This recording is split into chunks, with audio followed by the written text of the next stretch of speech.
ओम नमः शिवाय। हर हर महादेव। जय शिव शंभू। दोस्तों 31 अगस्त श्रावण पूर्णिमा। इस दिन चुपचाप गाय माता को खिला दे। यह एक छोटी सी चीज करोड़पति भी होंगे। करोड़पति मिलेगी। सभी संकटों और कष्ट से मुक्ति। मृत्यु दंड पितृ दोष तुरंत होगा खत्म। पूरे साल आपके घर में भर रहेंगे अन्न धन के भंडार। कहें कि आपके साथ कुछ देर तक करेंगे। आपके रुपए पैसों पर 7 पीढ़ियां तक बैंक बैलेंस चला जाएगा और आपके जीवन की जो भी दुख दर्द संकट कष्ट है वे सब दूर हो जाएंगे और सुख आपके कदमों में आ जाएंगे। सुख आपके पास आ जाएगा यदि आप यह एक खास और महत्वपूर्ण चीज चुपचाप गाय माता को खिला देते हैं 31 अगस्त यानी के सावन पूर्णिमा के दिन। क्योंकि इस बार सावन पूर्णिमा के दिन पूरे 500 सालों के बाद पैसा दुर्लभ संयोग बना है, जिसमें कि यदि आप गाय माता से जुड़े वह उपाय करते हैं तो 7 पूछते तक 7 वीडियो तक बैंक बैलेंस चला जाएगा। कमी नहीं होगी। धन दौलत की अन्य धन के भंडार भरे रहेंगे आपके घर में। ऐसा दुर्लभ संयोग है पूरे 500 वर्षों के बाद इस बार श्रावण पूर्णिमा के दिन। तो दोस्तों कौन कौन से उपाय हैं गाय माता से जुड़े, क्योंकि आपको सावन पूर्णिमा के दिन करने हैं। इस वीडियो के माध्यम से हम आपको वही बताएंगे जिन उपायों को करने से आपके जीवन के तमाम प्रकार के दुख दर्द संकट दूर हो जाएंगे और सबसे बड़ी बात आपके जीवन से तत्काल गरीबी समाप्त हो जाएगी। इस वीडियो के माध्यम से हम आपको बताएंगे। तो दोस्तों बहुत ही महत्वपूर्ण वीडियो है। यदि इस वीडियो को आप देखेंगे, उन उपायों को जिस प्रकार बताएं इस प्रकार करेंगे तो इस उपाय को करने से 7 का लाभ मिलेगा। 7 आने वाली 7 पीढ़ियां तक के लिए आपको प्रभावशाली उपाय बता रही थी। 7 वीडियो तक फायदा मिलेगा। इस उपाय को करने से बैंक बैलेंस कमी नहीं होगी, दुख दूर हो जाएंगे, हाथों हाथ सुख आपके कदमों में आ जाएंगे। इतना शुभ संयोग बना है गाय माता से जुड़े उपाय करने का इस बार श्रावण पूर्णिमा के दिन। तो दोस्तों कौन कौन से उपाय है पूरा वीडियो देखना। पूरा वीडियो देखोगे तो यह लाभ मिलेगा। बीच बीच में से वीडियो देखोगे तो कोई लाभ नहीं मिलने वाला है। यदि आप चाहते हैं कि धन से आप मालामाल हो जाए, गरीबी समाप्त हो जाए और आपकी अन्न धन के भंडार भरे रहे तो पूरा वीडियो देखकर ही सबसे पहले तो आपसे रिक्वेस्ट करते हैं वीडियो को लाइक कर दें सबसे पहले और सच्चे दिल से कमेंट बॉक्स माता लक्ष्मी जय गौ माता आवश्यक लिख देना, जिससे समस्त मनोकामनाएं पूर्ण हो जाएं। और साथ ही साथ वीडियो को दोस्तों के पास शेयर जरूर करना ताकि और लोगों का भी भला हो। यदि और लोगों की भला के बारे में आप सोचेंगे, भलाई के बारे में सोचेंगे तो आपका भला अपने आप हो जाएगा। यह मान लीजिए शेयर जरूर कर दे ज्यादा से ज्यादा वीडियो को। तो दोस्तों सबसे पहले तो आपको बता देगा माता के उपाय बताने से पहले कि हिंदू पंचांग के अनुसार श्रावण मास में आने वाली पूर्णिमा श्रवण या फिर श्रावणी पूर्णिमा कहलाती है।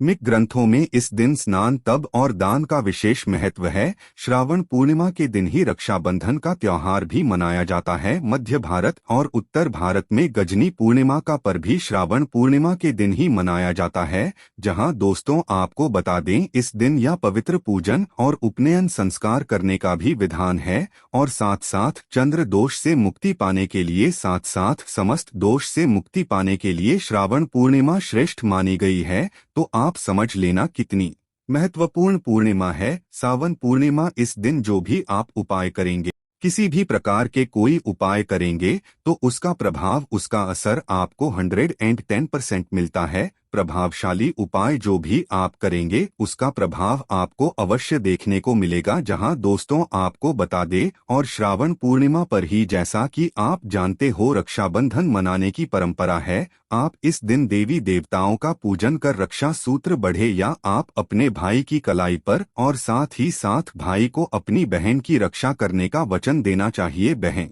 की रक्षा करनी चाहिए। और इस दिन पितरों के लिए भी तर्पण बंद करना ना भूले, उनके निमित्त दान धर्म के कार्य अवस्था करें। अन्य धन वस्त्र जोगी आपसे बनी जरूर करें। यदि दोस्तों आपका मित्र आपसे प्रश्न है तो समझ लेना फिर आपको कुछ करने की आवश्यकता नहीं है। सबसे पहले तो आपको अपने पितरों को प्रसन्न रखना है, उनके निमित्त दर्पण करें, दान धर्म के कम करें, जैसा आपको धन लाभ अवश्य मिलेगा। और दोस्तों इस दिन आपको क्या करना चाहिए, इस दिन चींटियां और मछलियों को आता बताना आपको अवश्य खिलाना चाहिए। पक्षियों के लिए, पशुओं के लिए आना मन्नत का आपको, अन्य पानी का आपको व्यवस्था करनी चाहिए। और सावन पूर्णिमा के दिन चंद्रमा अपनी पूर्ण कलाओं में होता है। ऑथर इस दिन चंद्रदेव की पूजा करने से चंद्र दोष से मुक्ति मिल जाती है। तो दोस्तों, यदि आप चाहते हैं कि आपके जीवन से हर प्रकार के दुख दूर हो जाए, तो दोस्तों आप क्या करेंगे, आप चंद्रमा को एक पत्र में एक तो लौट में कच्चा दूध अर्पित कर दें जब भी चंद्रोदय हो पूर्णिमा की रात। ऐसा करने से अन्य धन की बरकत होती है, घर में धन प्राप्ति के योग बनते हैं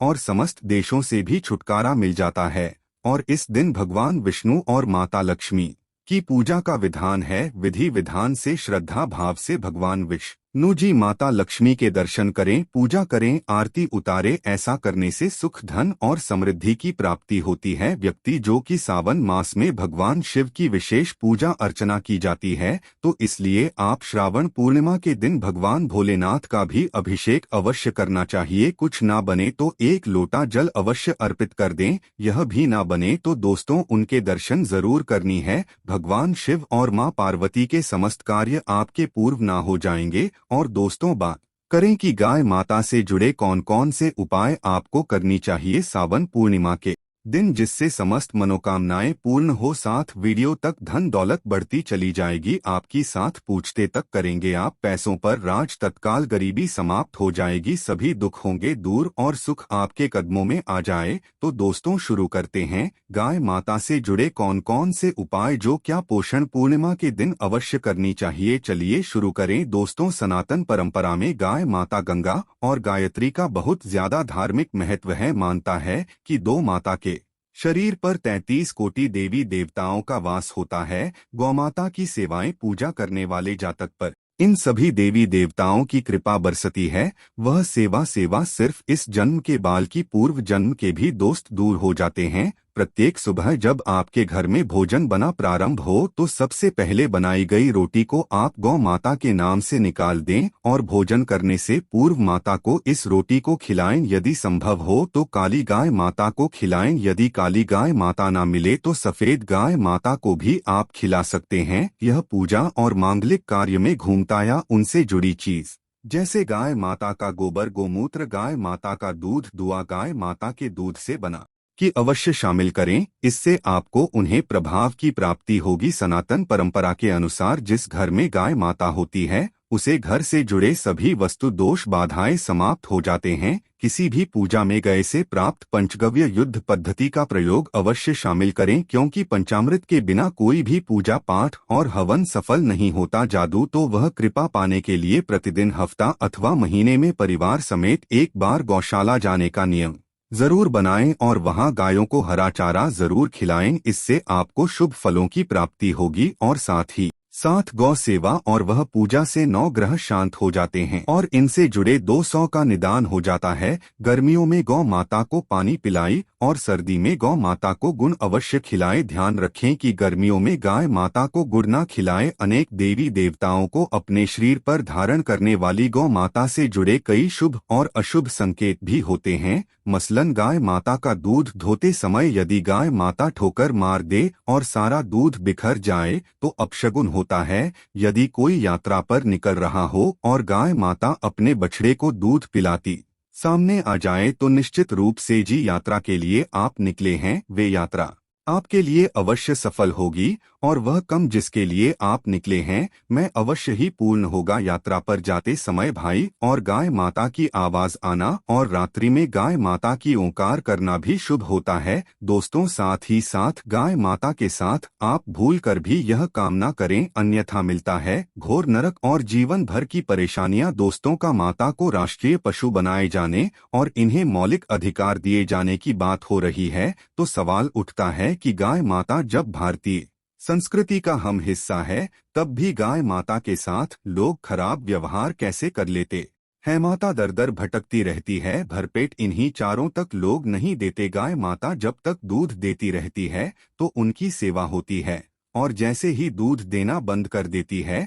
तो लोग इन्हें उनकी किस्मत पर छोड़ देते हैं, सड़कों पर और गलियों में भटकने के लिए। ऐसे में गोवंश जीवन को कोई डंडे से मारता है तो कोई उन पर पानी डाल देता है, कभी वहां से इन्हें ठोकर लग जाती है तो कभी बीमार होकर बेचारी एक गाय माता दम तोड़ देती है। ऐसे में जरूरत है इन बातों को जानने की कि गाय माता को लेकर शास्त्रों में क्या कहा गया है। गाय माता के साथ आपको कैसा व्यवहार करना चाहिए। या दोस्तों, गाय माता को कभी भी मारना पीटना नहीं चाहिए। शास्त्रों में गाय माता को माता का दर्जा दिया गया है। गाय माता को मारने पीटने वाला माता को मारने पीटने वाले के समान पाप का बाकी माना जाता है। ऐसे घरों को नरक लोक में वर्षों तक कष्ट भोगना पड़ता है। अगले जन्म पशु योनि में मिलता है। कथा है कि गौतम मुनि ने गलती से गाय माता को डंडा मार दिया था, जिस गाय माता की मृत्यु हो गई थी, और इस पाप से मुक्ति के लिए इन्हें वर्षों तक तपस्या करनी पड़ी। भगवान श्री कृष्ण जी ने बिल स्वरूप में आए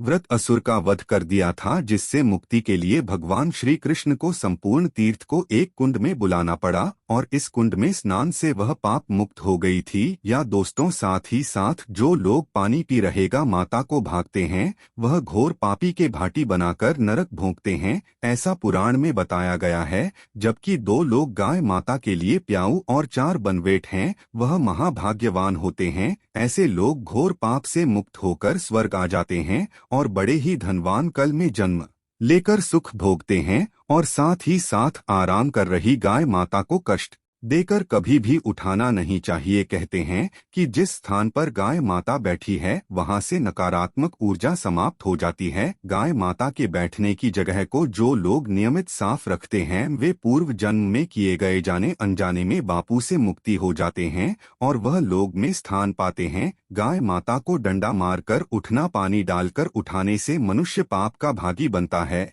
और अगले जन्म में उसे दर दर भटकना पड़ता है। और साथ ही साथ शास्त्रों में बताया गया है कि गाय माता का दूध उसके बचने के लिए होता है। गाय माता के बछड़े से बचा हुआ दूध ही मनुष्य को लेना चाहिए, लेकिन कुछ लोग एक बार गाय माता को तू लेने के बाद फिर से बचने के लिए बचा हुआ दूध भी दूध लेते हैं। ऐसा करना घोर पाप कहा जाता है। ऐसे दूध को दुखाने वाला और ग्रहण करने वाला दोनों ही पाप की भागी बन जाते हैं। दोस्तों, साथ ही साथ शास्त्रों में कहा गया है कि गोवंश यानी गाय माता और बैल के पीठ पर नहीं बैठना चाहिए। उनके पीठ पर बैठने से महापाप लगता है। ऐसे लोगों को नरक की यातना भुगतान पड़ती है। एकमात्र महादेव के अंश के उत्पन्न नदी ही गौवंश है, जिस पर स्वयं महादेव और महादेव जी सवारी करते हैं, क्योंकि नंदी ने स्वयं अपनी इच्छा से महादेव की सवारी बनना स्वीकार किया था। और सत्य साथ शास्त्रों में गाय माता के दान को बहुत ही महत्व दिया गया है, लेकिन ऐसी गाय माता का दान कभी नहीं करना चाहिए जो बुद्धि और बीमार हो। कठोपनिषद में नचिकेता की कथा भी इस संदर्भ में है कि जिस नचिकेता ने पिता द्वारा बुद्धि गाय माता को दान करने पर आपत्ति जताई थी, दूध देने वाली और बच्चे सहित जो लोग गाय माता का दान करते हैं, वह महान पुण्य को प्राप्त करके स्वर्ग में इस स्थान पाते हैं। दोस्तों, साथ ही साथ सूर्य चंद्र मंगल या शुक्र की युति राहु से हो तो पितृ दोष होता है। यह भी मानता है कि सूर्य का संबंध पिता से, मंगल का संबंध रक्त से होने के कारण सूर्य यदि शनि राहु या केतु के साथ स्थित हो या दृष्टि संबंधी हो तथा मंगल की युति राहु या केतु से हो तो तेरा दोस्त होता है। इस दोस्त से जीवन संघर्ष में बन जाता है। यदि पितृ दोष हो तो गाय माता को प्रतिदिन या किसी भी एकादशी को या किसी पूर्णिमा के दिन या अमावस्या को रोटी गुड़ चारा आदि खिलाने से पितृ दोष से समाप्त हो जाता है। साथ ही साथ देसी गाय माता की पीठ पर जो खुद होता है वह बृहस्पति गुरु है। अर्थ जन्म पत्री में यदि बृहस्पति अपनी नीच राशि मकर में हो या अशुभ स्थिति में हो तो देसी गाय माता के इस बृहस्पति भाग शिवलिंग रूपी कुबेर के दर्शन करने चाहिए। गुण तथा चने की दाल रखकर गाय माता को रोटी भी दें, इससे आपको शुभ फलों की प्राप्ति होगी। और साथ ही साथ यदि आप रास्ते में जा रहे हो और सामने से गौ माता आई हुई दिखाई दे तो गौ माता को आप अपनी दाहिनी ओर से जाने देना चाहिए। आपकी यात्रा बस से ही सफल होगी। और साथ ही साथ यह है संकेत भी जन, यदि आप यात्रा पर जा रहे हैं और सामने आपके गाय माता बढ़ जाए अथवा अपने बछड़े को दूध पिलाती हुई सामने गाय माता दिखाई दिए जाए तो समझ जाना कि वह यात्रा आपके लिए अवश्य ही सफल होगी। और साथ ही साथ जिस घर में गाय माता होती है उसमें वास्तु दोष स्वतः ही समाप्त हो जाता है। और साथ ही साथ आपको बता दें कि गाय माता को आप जो भी रोटी बनाई प्रतिदिन दासी रोटी ही बनाएगी। माता को अगर आपने रोटी बनाई है तो कोशिश करें कि उसे रोटी को आप तुरंत ही गाय माता को दे दें। अगर आप उसे रोटी को रख देंगे और उसे रोटी को अगले दिन देंगे तो वह रोटी बासी मानी जाएगी। गाय माता को कभी भी बासी रोटी ना दें, इससे घर में नकारात्मक ऊर्जा वास करती है और जो भी कार्य आपके बनने वाले होंगे वह कार्य भी आपकी बिल्कुल भी नहीं बनेंगे। इससे आपके घर में हमेशा दर्द ऊर्जा का वास रहेगा और आप जिस भी कार्य को करेंगे उसे कार्य में आपको हमेशा असफलता ही हाथ लगी। इसलिए कोशिश करें गाय माता को रोजाना तक ही रोटी बनाकर खिलाएं और रोटी को बिल्कुल ना रखें। बासी रोटी गाय माता को ना दे और साथ ही साथ सड़ी गली चीज गाय माता को नहीं खिलानी चाहिए। कि घर में कोई फल है, कोई सब्जी है, सो जाए तो लोग क्या करते हैं, माता को खिला देते हैं। नहीं, ऐसा नहीं करना चाहिए। ऐसा करने से यदि आप गाय माता को खिलाते हैं तो और आप पाप के भागी बन जाते हैं। आप बिल्कुल भी सड़ी गली चीज गाय माता को न खिलाएं और साथ ही साथ आप आटे की गई लोहिया बनाकर उनके ऊपर हल्दी लगाई। इसके बाद आप उन 11 लोगों को एक एक करके गाय माता को खिलाएं। प्रत्येक लोहे को खिलाते समय गाय माता के सिंगन पर आप हाथ फेरिए, पीठ पर हाथ फेरने, मस्तक पर हाथ फेरिए। माता गाय माता किया चरणों के स्पर्श करें। या दोस्तों, ऐसा करने से आपके समस्त कार्य बनने लगेंगे। जो दुख का समय चल रहा है वो भी समाप्त होगा। आपके जीवन में खुशी है, खुशी आऊंगी। और एक बार आप 7 बार गाय माता की परिक्रमा कर ले तो आपके समस्त कार्य पूर्ण होंगे। और साथ ही साथ आप गाय माता को जब भी रोटी दे, रोटी पर या तो आप थोड़ी हल्दी लगा ले या थोड़ा अच्छा रख ले। अगर अच्छा ना हो तो आप थोड़ा मिश्री रख सकते हैं, थोड़ा भी रख सकते हैं। या दोस्तों, गाय माता को कभी भी सूखी रोटी ना खिलाएं। सूखी का मतलब गाय माता के जो रोटी उसे पर कुछ ना कुछ रखकर खिलाए। हल्दी रख ले, गुड़ रख ले, मिश्री जी अब जो भी रख ले, मतलब खाली रोटी नहीं खिलानी है। यान इस बात का रखें जब भी आपको शुभ फलों की प्राप्ति होगी। या दोस्तों, यह थे गाय माता से जुड़े कुछ महत्वपूर्ण उपाय, कुछ बातें जिन्हें आपको ध्यान में जरूर रखना चाहिए। दोस्तों, वीडियो अच्छी लगी हो तो वीडियो को लाइक करें, ज्यादा से ज्यादा अपने दोस्तों में शेयर करें। चैनल पर नहीं है तो सब्सक्राइब करें। जय माता लक्ष्मी।